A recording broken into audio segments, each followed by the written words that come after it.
Pernahkah Anda membayangkan seorang anak yang namanya dipilih langsung oleh Tuhan semesta alam, bahkan sebelum ia menginjakkan kaki di bumi? Di masa ketika Bani Israel mulai tenggelam dalam kemunafikan, lahir seorang pemuda yang menjadi cahaya di tengah kegelapan. Beliau adalah Yahya alaihi salam. Beliau bukan sekadar jawaban atas doa panjang ayahnya, Nabi Zakaria, melainkan sebuah mukjizat hidup yang dikirim untuk membersihkan hati manusia yang telah mengeras. Nabi Yahya bukan nabi biasa. Sejak kecil, beliau tidak tertarik pada permainan anak-anak sebayanya. Ketika teman-temannya mengajaknya bermain, beliau menjawab dengan kalimat yang menggetarkan, "Aku tidak diciptakan untuk bermain." Beliau adalah sosok yang dianugerahi al-hukum atau kebijaksanaan sejak masih kanak-kanak. Namun takdir beliau adalah salah satu yang paling tragis sekaligus paling mulia dalam sejarah para nabi. Beliau harus berhadapan dengan seorang raja yang dikuasai hawa nafsu, sebuah konflik yang akhirnya menuntut nyawanya. Bagaimana seorang pemuda yang sangat lembut dan penyayang terhadap hewan bisa menjadi singa di hadapan penguasa? Mengapa darahnya tetap mendidih setelah ia dibunuh? Dan apa hubungan erat antara beliau dengan Nabi Isa alaihi salam? Video ini akan membawa Anda menelusuri kehidupan Nabi Yahya yang penuh dengan ketulusan, kezuhudan, dan keberanian yang tak tergoyahkan. Kisah beliau adalah pengingat bagi kita bahwa mempertahankan prinsip kebenaran seringkali memiliki harga yang sangat mahal, namun balasannya adalah keabadian di sisinya. Sebelum kita melihat bagaimana Yahya berdiri tegak di depan takhta raja yang zalim, pastikan Anda sudah klik tombol subscribe dan aktifkan notifikasinya. Mari kita mulai kisah sang pembaharu, Nabi Yahya AS. Nabi Yahya tumbuh di bawah asuhan langsung ayahnya, Nabi Zakaria, di lingkungan suci Baitul Maqdis. Sejak kecil, tanda-tanda kenabian sudah nampak jelas pada dirinya. Allah berfirman dalam Al-Quran, "Wahai Yahya, ambillah, pelajarilah kitab itu dengan sungguh-sungguh." Dan Allah memberikan kepadanya hikmah selagi ia masih kanak-kanak. Beliau memiliki kemampuan memahami Taurat dengan kedalaman yang tidak dimiliki oleh para pendeta dewasa sekalipun. Kepribadian Yahya sangatlah unik. Beliau adalah sosok yang sangat hanan, penyayang, dan suci dari dosa. Beliau sangat menyayangi makhluk hidup. Dikisahkan beliau sering memberi makan hewan-hewan liar di padang pasir, sementara beliau sendiri memilih untuk berpuasa. Yahya sangat berbakti kepada kedua orang tuanya yang sudah renta. Beliau tidak pernah sombong dan tidak pernah berbuat durhaka. Kezuhudan Yahya adalah teladan bagi pemuda zamannya. Di saat pemuda lain mengejar kemewahan Yerusalem, Yahya lebih memilih menyendiri di tempat-tempat sunyi untuk berzikir. Beliau menangis karena rasa takutnya kepada Allah hingga jejak air matanya membekas di pipinya. Namun kelembutan hati ini tidak membuatnya lemah. Justru dari ketulusan inilah lahir keberanian untuk menegakkan hukum Allah tanpa kompromi. Yahya mempersiapkan dirinya untuk tugas yang lebih besar, menjadi saksi kebenaran bagi sepupunya, Nabi Isa AS, dan menjadi penjaga moral bagi bangsanya yang mulai rusak. Bab ini mengajarkan kita bahwa pendidikan karakter sejak dini dan kedekatan dengan alam serta penciptanya adalah pondasi utama seorang pemimpin yang tangguh. Nabi Yahya memiliki hubungan kekerabatan yang sangat dekat dengan Nabi Isa AS. Ibu mereka, Isya, istri Zakaria, dan Maryam adalah saudara. Menariknya, saat Maryam sedang mengandung Isa, ia mengunjungi Isya yang juga sedang mengandung Yahya. Dikisahkan bahwa janin Yahya di dalam rahim seolah-olah bersujud atau memberi penghormatan kepada janin Isa yang ada di rahim Maryam. Ini adalah tanda bahwa Yahya diciptakan untuk menjadi pembuka jalan dan pembenah bagi misi besar Nabi Isa kelak. Ketika keduanya tumbuh dewasa, mereka bahu-membahu dalam dakwah. Yahya memiliki gaya dakwah yang lebih menekankan pada pertobatan dan penyucian jiwa di padang pasir, sehingga beliau sering disebut John the Baptist dalam tradisi lain. Beliau membaptis atau mensucikan orang-orang di Sungai Yordan sebagai simbol kembalinya mereka kepada Allah. Beliau selalu menegaskan bahwa setelah dirinya akan datang sosok yang lebih besar, yaitu Al-Masih, Isa AS. Kerjasama antara kedua nabi ini adalah potret indah kolaborasi dalam kebaikan. Tidak ada rasa iri atau persaingan. Yahya mengakui kemuliaan Isa, dan Isa pun memuji kesucian Yahya. Mereka berdua menghadapi tantangan yang sama, Bani Israel yang keras kepala, dan penguasa Romawi serta lokal yang zalim. Nabi Yahya menjadi suara di padang gurun yang mempersiapkan hati manusia untuk menerima Injil yang dibawa oleh Nabi Isa. Bab ini mengajarkan kita pentingnya support system dalam perjuangan. Bahkan seorang nabi pun membutuhkan rekan seperjuangan yang memiliki visi yang sama untuk memperkuat dakwah dan menjaga semangat. Ujian terbesar Nabi Yahya datang dari istana. Penguasa wilayah Palestina saat itu, Raja Herodes, Herod Antipas, jatuh cinta pada seorang wanita bernama Herodia. Masalahnya, Herodia adalah istri dari saudaranya sendiri, atau dalam beberapa riwayat, ia adalah keponakannya sendiri. Raja Herodes ingin menikahi Herodia untuk melegalkan hubungan mereka, namun hukum Taurat dengan tegas melarang pernikahan semacam itu. Raja Herodes yang masih menghormati status Nabi Yahya sebagai tokoh agama yang sangat dicintai rakyat, mencoba mencari legitimasi atau persetujuan dari beliau. Raja berharap Yahya akan memberikan keringanan atau fatwa palsu agar pernikahan itu bisa berlangsung. Namun mereka salah menilai Yahya. Nabi Yahya tidak bisa dibeli dengan harta maupun diancam dengan kekuasaan. Di depan sang raja, Yahya berkata dengan lantang, "Pernikahan itu tidak halal bagimu." Penegasan ini bagaikan tamparan keras bagi raja dan kemurkaan bagi Herodia. Herodia adalah wanita yang ambisius dan penuh dendam.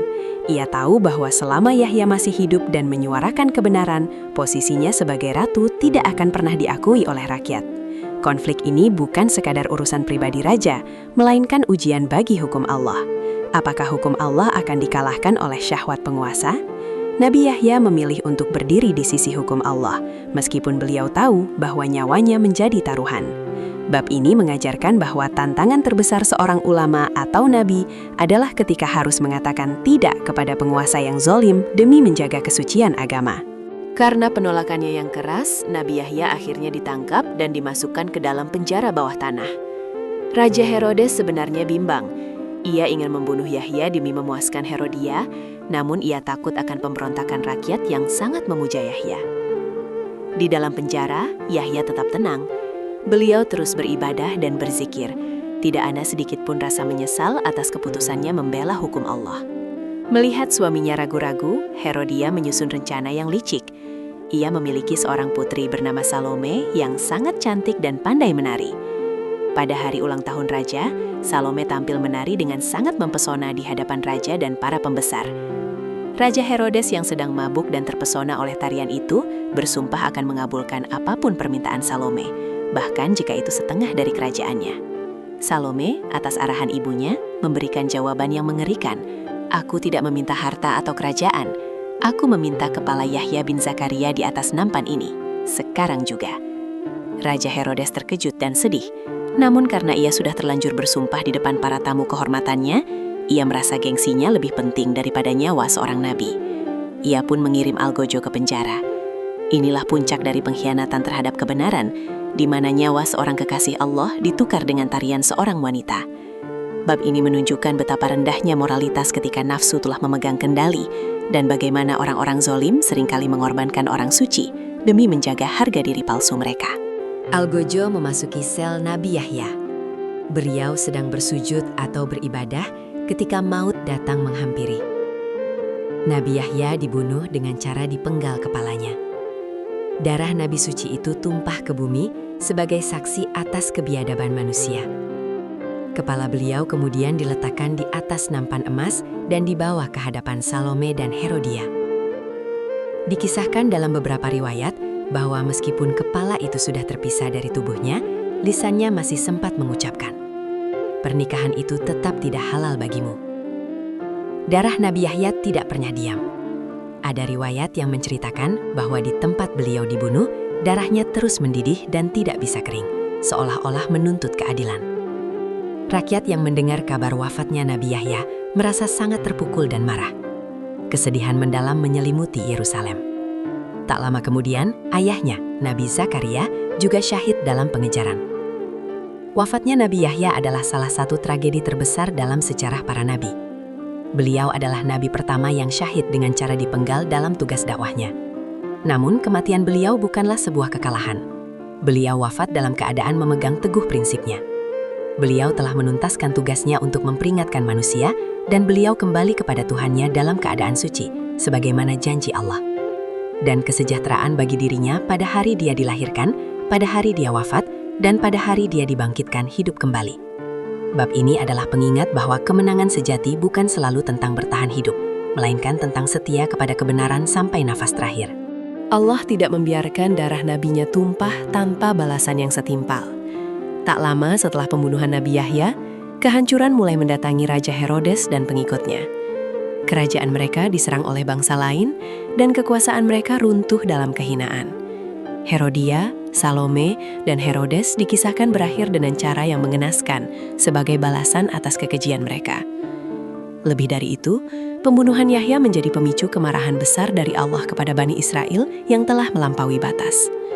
Yerusalem kemudian jatuh ke tangan bangsa Romawi yang lebih kejam, seperti Nebukadnezar di masa lalu atau Titus di masa depan, yang menghancurkan Baitul Maqdis dan membantai ribuan orang sebagai bentuk hukuman atas dosa-dosa mereka membunuh para nabi. Sementara itu, misi Nabi Yahya diteruskan dengan kuat oleh Nabi Isa AS. Kematian Yahya justru mempercepat penyebaran ajaran Tauhid karena orang-orang mulai melihat betapa buruknya sistem kekuasaan yang ada.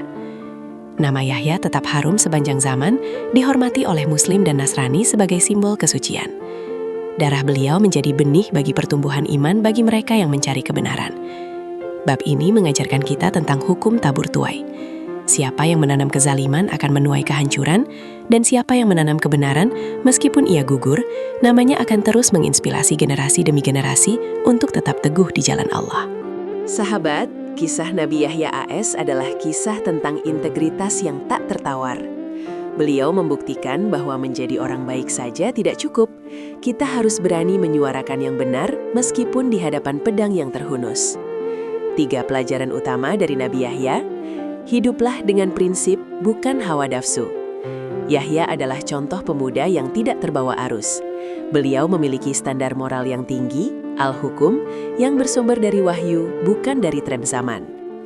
Berani berkata benar di depan penguasa, ini adalah jihad yang paling utama. Yahya menunjukkan bahwa suara kebenaran tidak boleh dibungkam oleh rasa takut kehilangan jabatan atau nyawa. Kesucian hati adalah kekuatan. Kasih sayang Yahya kepada makhluk dan bakti kepada orang tuanya adalah sumber kekuatannya. Hati yang bersih akan melahirkan keberanian yang luar biasa. Terima kasih telah menyimak kisah Nabi Yahya AS yang penuh haru dan inspirasi ini. Semoga kita semua, terutama generasi muda, dianugerahi keberanian dan kesucian hati seperti beliau. Jika Anda tergerak oleh kisah ini, silahkan klik like, share, dan subscribe. Tulis di kolom komentar, "Ya Allah, jadikanlah kami hamba yang teguh memegang kebenaran." Kita akan berlanjut ke kisah puncak dari dinasti Zakaria, yaitu kisah Nabi Isa AS. Saya, Suara Surau, sampai jumpa di video berikutnya. Wassalamualaikum warahmatullahi wabarakatuh.